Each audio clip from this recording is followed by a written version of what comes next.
students, this is Kanika. Welcome to my channel Prep Biology. So today in this video we are going to discuss most important numericals for your class 12th biology 2025 board exam. Okay, जैसे कि students आपको पता है कि 25th of March को आपका CBSE का board exam है बायोलॉजी का. ओके, तो उस एग्जाम के लिए हम डिस्कस करने वाले हैं जो बायोलॉजी में आपके इंपॉर्टेंट न्यूमेरिकल्स हैं. कई बार क्वेश्चंस पूछे गए हैं लाइक 2 मार्क्स में, 3 मार्क्स में. ओके, सो वो आज सारे के सारे हम लास्ट 5 इयर्स के क्वेश्चंस डिस्कस करने वाले हैं PYQs एनालिसिस के according. Okay, so let's start with the video. तो फर्स्ट न्यूमेरिकल आ जाता है बेटा, choose the option that gives the correct number of the pollen grains that will be formed after 325 microspore mother cell that is MMC undergoes microsporogenesis. तो आपको बताना है कि पोलन ग्रेन्स का नंबर क्या होगा. ठीक है, तो 2023 में ये क्वेश्चन आया गया है बेटा. तो we know that 1 microspore mother cell that is 1 MMC will produce 4 microspores और पोलन्स. ठीक है, तो 320 माइक्रोस्पोर मदर सेल्स कितने पोलन्स प्रोड्यूस करेगा? 320 into 4 दैट इज 1300 पोलन्स. तो answer is option number C. Okay, तो अगर इसकी जगह बेटा 325 मेगास्पोर मदर सेल होता तो इसका आंसर कुछ और होता. ठीक है, तो मेगास्पोर मदर सेल मतलब फीमेल्स के केस में अगर मेगास्पोरोजेनेसिस होती तो कितने ओव्यूल्स बनते? We know that 1 megaspore mother cell will produce 1 functional megaspore. ठीक है, फंक्शनल मेगास्पोर एक ही प्रोड्यूस करेगा वो. ठीक है, तो कितने ओव्यूल्स बनेंगे? 325 ही ओव्यूल्स बनेंगे. ठीक है जी, तो ये आपका 2023 में क्वेश्चन पूछा गया है, तो इस तरह से के क्वेश्चन आने के चांसेस भी बढ़ जाते हैं. ठीक है जी, नेक्स्ट क्वेश्चन बेटा आ जाता है जो आपका CBSE ने sample paper 2025 sample paper release करा था, उसमें ये क्वेश्चन आया गया है MCQs में. To produce 1600 seeds, 1600 seeds produce करने के लिए the number of meiotic divisions required will be. तो हमें कितने प्रोड्यूस करने हैं? 1600 सीड्स प्रोड्यूस करने हैं. ठीक है, तो 1600 सीड्स का मतलब है 1600 pollens. Okay, and 1600 eggs. Okay, so 1 pollen mother cell will produce 4 pollen.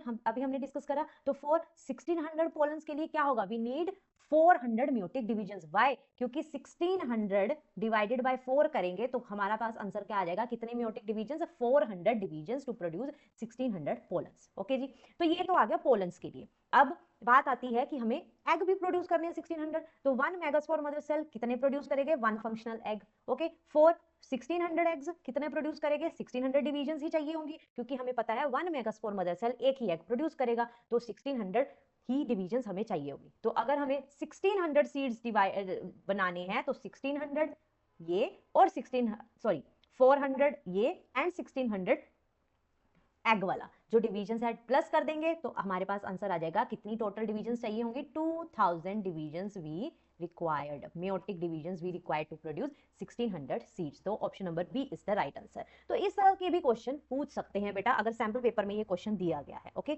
Next भी आपका सैंपल पेपर से ही मैंने क्वेश्चन उठाया है जो इस बार का CBSE ने sample paper official sample paper release करा है. उसमें न्यूमेरिकल था बेटा, it was estimated that if the evergreen forest has GPP that is gross primary productivity of 400 joule per metre square per day and 150 joule per meter square per day worth of carbon dioxide flows out of that forest. What is the NPP? NPP आपको net primary productivity निकालनी है. तो हमें पता है NPP का formula क्या है? NPP net primary productivity is equal to GPP minus respiration that is R. ठीक है, तो हमारे पास गिवन क्या है? GPP गिवन है that is 400. Okay, respiration rate that is 150 given है. तो हम फॉर्मूला लगा देंगे NPP is equal to GPP minus respiration. 400 minus 150, answer is 250 joule per metre square per day. ठीक है जी, तो आपको न्यूमेरिकल्स सोल्व करने से पहले आपको थ्योरेटिकल पोर्शन बहुत इंपॉर्टेंट है जो कि आपको पता होना चाहिए. ये प्रोडक्टिविटी से क्वेश्चन पूछा गया है, primary productivity and secondary productivity. Okay, so ये भी क्वेश्चन आपका इंपॉर्टेंट आ जाता है. तो फिर अब नेक्स्ट बात करते हैं 2024 में लास्ट ये क्वेश्चन पूछा गया है. देखते हैं, if both the parents are carriers for thalassemia. ठीक है जी, थैलेसीमिया के दोनों पेरेंट्स क्या हैं? कैरियर हैं. Then the chance of afflicted child to be born to them is, कितने % चांस होता है कि नेक्स्ट जनरेशन में जो चाइल्ड है उनका थैलेसीमिक हो. ठीक है, तो अगर फीमेल की बात करें XX वो कैरियर है that is C is carrier किसकी? थैलेसीमिया की. And the father is also carrier that is XC carrier हो गया. एंड जब हम इसका क्रॉस करेंगे तो नेक्स्ट जनरेशन में देखो XC X अलग हो गए, XC Y अलग हो गए. XC that is the thalassemic. ये क्या होगा? दोनों में है ये. ठीक है, तो ये क्या होगा? थैलेसीमिक होगा. Okay, thalassemic.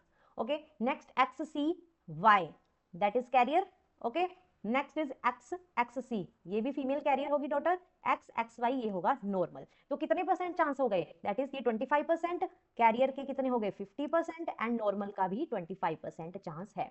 तो हमारे पास क्या चाहिए, the chance of the afflicted child to be born to them is, afflicted child मतलब thalassemic child, that is 25%, this is the answer. ठीक है, तो आपको हेमोफीलिया के भी क्रॉसेस आ सकते हैं इस तरह के कि कैरियर है या हेमोफिलिक पेरेंट है, ठीक है, तो these kind of questions have asked in your previous years। तो बहुत चांसेस है कि आपके इस ईयर भी आपको इस टाइप के क्वेश्चंस देखने को मिले। ओके जी, नेक्स्ट क्वेश्चन आ जाता है बेटा, if the number of chromosomes in root cell is 14, number of chromosome दे रखे हैं root cell का 14, okay, then what will be the chromosome number in synergid, synergid cell का नंबर आपको chromosome नंबर निकालना है। सबसे पहले आपको पता होना चाहिए root cell की प्लॉइडी क्या होती है, root cell की प्लॉइडी है बेटा 2n that is diploid, ठीक है, तो 2n हमें गिवन है that is 14, okay, root cell का ploidy number is 2n is equal to 14 given है। अब हमें निकालना क्या है, क्रोमोसोम नंबर निकालना है synergid का, तो synergid आपका प्लॉइडी क्या होती है, n that is haploid in nature, synergid की प्लॉइडी हैप्लॉइड होती है।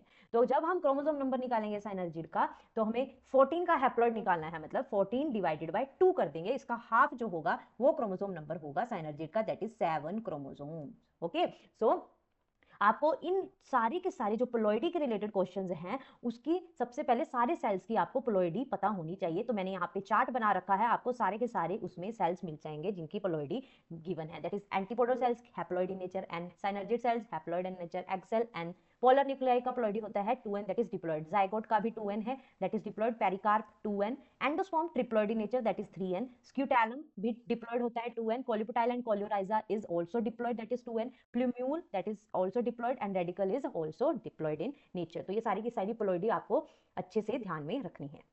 नेक्स्ट क्वेश्चन आ जाता है बेटा, ये भी 2024 में आपका पूछा गया है, चारगैप्स रूल से बहुत बार क्वेश्चन रिपीट हुए हैं, तो आपको हर तरह के न्यूमेरिकल्स इससे इसके जो कैसे सॉल्व करने हैं पता होना चाहिए। ठीक है, तो ये क्या क्वेश्चन है, if the base adenine constitute 31%, ठीक है, डीएनए फ्रेगमेंट का एडेनिन का परसेंटेज दे रखा है दैट इज 31%, ठीक है जी, then right what will be the expected percentage of the base cytosine का निकालना है बेटा। तो यहाँ पे आपका चारगैप्स रूल लगेगा, we know that purines number of purines are equal to the number of pyrimidines, that is adenine plus guanine is equal to cytosine plus thiamine, ये चारगैप रूल कहता है।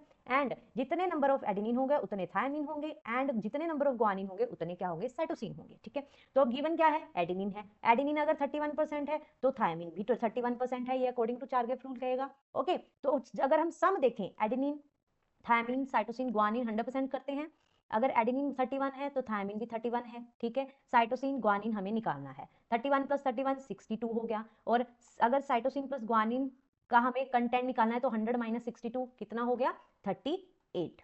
ठीक है, 38 हो गया इनका अगर दोनों का सम निकाला जाए। अगर हम एक की बात करें तो इसका हाफ कर देंगे, दैट इज 38 डिवाइडेड बाय 2, तो हमारे पास आंसर आ जाता है 19% होगा साइटोसिन एंड 19% होगा क्या, ग्वानिन। तो हमें साइटोसिन का निकालना है, तो साइटोसिन इज इक्वल टू 19%। इस तरह के क्वेश्चन कई बार पीवाई, अगर लास्ट 5 इयर्स के क्वेश्चंस आप देखें पीवाई क्यूज, तो इस तरह के क्वेश्चंस कई बार पूछे गए हैं। कई बार साइटोसिन का कंटेंट दिया होगा, आपको एडेनिन का निकालना है, तो जो आपका जो पैटर्न है वो सारा का सारा आपका क्या रहेगा, सेम रहेगा। ठीक है जी, नेक्स्ट क्वेश्चन आ जाता है, फिर आपका चारगैप्स रूल्स ही है, उसका अलग से क्वेश्चन देखने को मिलता है। A DNA molecule is 160 base pair long, एक डीएनए मॉलिक्यूल है वो 160 बेस पेयर लॉन्ग है, बेस पेयर्स दे रखे हैं दैट इज 160, ग्वानिन की परसेंटेज दे रखी है 30%, then how many adenine bases, हमें क्या निकालना है, एडेनिन के बेसिस निकालने हैं डीएनए मॉलिक्यूल में। तो सबसे पहले चारगैप रूल कहेगा ग्वानिन 30% है, गिवन है, 160 बेस पेयर्स दे रखे हैं। ठीक है जी, अब अगर हम चारगैप रूल की बात करें, adenine plus guanine is equal to cytosine plus thymine, अगर ग्वानिन 30% है तो साइटोसिन भी 30% होगा। ठीक है, अगर हम 30 प्लस 30 करें तो क्या बन गया, 60%। ठीक है, अब हमें एडेनिन प्लस ग्वानिन निकालना है। ठीक है, सॉरी 30 प्लस 30 करें तो 60% बन गया। ठीक है, 100 में से 60% माइनस करते हैं तो हमारे पास क्या बन जाता है, दैट इज द 40%। तो करें डिवाइडेड बाय 2 तो हमारे पास 20% आ जाता है, 20% एडेनिन एंड 20% थायमिन। ठीक है, अब हमें गिवन क्या है, लेंथ ऑफ डीएनए गिवन है 160 बेस पेयर्स। बेस पेयर्स का मतलब है कि मतलब एक पेयर में कितने होंगे बेसिस, 2 होंगे, तो इंटू 2 कर देंगे, दैट इज 320 बेसिस। ठीक है, तो अब हम निकालना क्या है, how many adenine basis, adenine basis निकालने हैं। तो एडेनिन बेसिस हमें पता है कितने हैं, 20% है। तो 320 इंटू 20%, 20% का 100 लग गया, तो 0 से 0 कट गई, तो हमारे पास 32 इंटू 2 दैट इज 64 आ गया हमारे पास, क्या, that adenine bases. Sorry, 64 is the right answer, that is option number B is the right answer. तो इस तरह के भी क्वेश्चंस आपको देखने को मिलते हैं।